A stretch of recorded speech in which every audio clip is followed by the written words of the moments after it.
ഈ അടുത്ത് മാതൃഭൂമിയുടെ ഒരു ആർട്ടിക്കിൾ വായിക്കാനിടയായി. സംഗതി എന്താണെന്ന് വെച്ചാൽ നമ്മുടെ കേരളത്തിൽ ആൾതാമസം ഇല്ലാത്ത ഒരുപാട് വീടുകൾ ഒഴിഞ്ഞു കിടപ്പുണ്ടത്രേ. അപ്പോൾ വിചാരിക്കും ഈ വീട്ടിലുള്ള ആളുകളൊക്കെ എവിടെ പോയെന്ന്. എല്ലാവരും പ്രവാസത്തിലാണ്. നാട്ടിൽ മണിമാളിക പോലൊരു വീടും വെച്ച് എല്ലാവരും മറ്റ് രാജ്യങ്ങളിൽ പോയി ജോലി ചെയ്ത് അവിടെ ജീവിക്കുകയാണ്.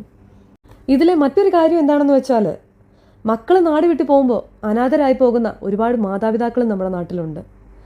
വാർദ്ധക്യത്തിൽ മക്കളെ മിസ് ചെയ്യുന്ന, സഹായത്തിന് ആരുമില്ലാതെ ഒറ്റയ്ക്ക് ജീവിക്കുന്ന ഒരുപാട് മാതാപിതാക്കൾ. ഒരു 3-4 വർഷം മുമ്പ് വരെയും നമ്മുടെ നാട്ടിൽ എന്ത് വിശേഷം വന്നാലും അതിൻ്റെ മുന്നിലുണ്ടാവുക നമ്മുടെ നാട്ടിലെ യങ്സ്റ്റേഴ്സ് ആയിരിക്കും. പക്ഷേ ഇപ്പോൾ ഒരു ഓണം വന്നാലോ വിഷു വന്നാലോ അവിടെ ആരുമില്ല. കാരണം എല്ലാവരും ആഘോഷം പുറത്താണ്. നാട്ടിൽ ഓണം ആഘോഷിക്കാനും വിഷു ആഘോഷിക്കാനും യങ്സ്റ്റേഴ്സ് ആരുമില്ല.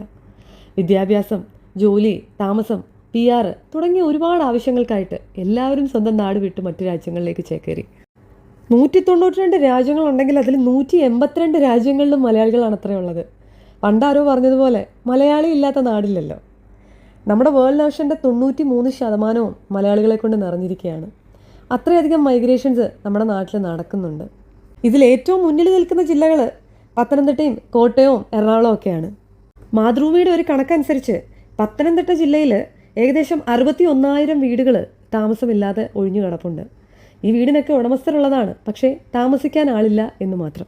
മുൻപുള്ള വർഷങ്ങളെക്കാളിലും ഈ ഒരു കഴിഞ്ഞ 2-3 വർഷത്തിൽ മൈഗ്രേഷൻ്റെ റേറ്റ് വളരെ കൂടുതലായിരുന്നു. അതും especially Germany, New Zealand, Canada, Australia പോലുള്ള രാജ്യങ്ങളിലേക്കായിരുന്നു. നമ്മുടെ യങ്സ്റ്റേഴ്സിൻ്റെ അടുത്ത് എന്താണ് ഇതിന് കാരണം എന്ന് ചോദിച്ചാൽ പറയാനുള്ള പ്രധാനപ്പെട്ട കാരണങ്ങളിൽ കുറച്ച് വർഗീയതയും സദാചാരവും നമ്മുടെ നാട്ടിലെ സോഷ്യൽ എക്കോണമിക് കണ്ടീഷൻസും അൺഎംപ്ലോയ്മെൻറ്റും ഒക്കെ ആയിരിക്കും. മെച്ചപ്പെട്ട ജീവിത നിലവാരം തേടിയാണ് പലപ്പോഴും താല്പര്യമില്ലെങ്കിലും നമ്മുടെ നാട്ടിലെ കുട്ടികൾ നാട് വിട്ടു പോകും. ഇതൊക്കെ പറയുമ്പോഴും സ്വന്തം നാട്ടിൽ നിൽക്കുന്ന ആളുകളെ ഒരുപക്ഷെ നമ്മുടെ നാട്ടുകാർക്ക് പുച്ഛമായിരിക്കും.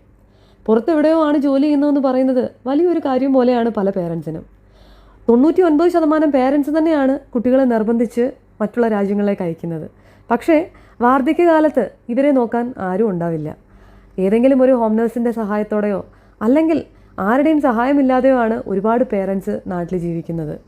വാർദ്ധക്യകാലത്ത് എത്രയൊക്കെ സമ്പാദ്യം ചേർത്ത് വെച്ചെന്ന് പറഞ്ഞാലും നമ്മുടെ ആവശ്യത്തിന് നമ്മുടെ വേണ്ടപ്പെട്ടവർ ചുറ്റുമില്ലാതായാൽ പിന്നെ എന്തൊക്കെ ഉണ്ടായി എന്ന് പറഞ്ഞിട്ട് എന്ത് കാര്യം?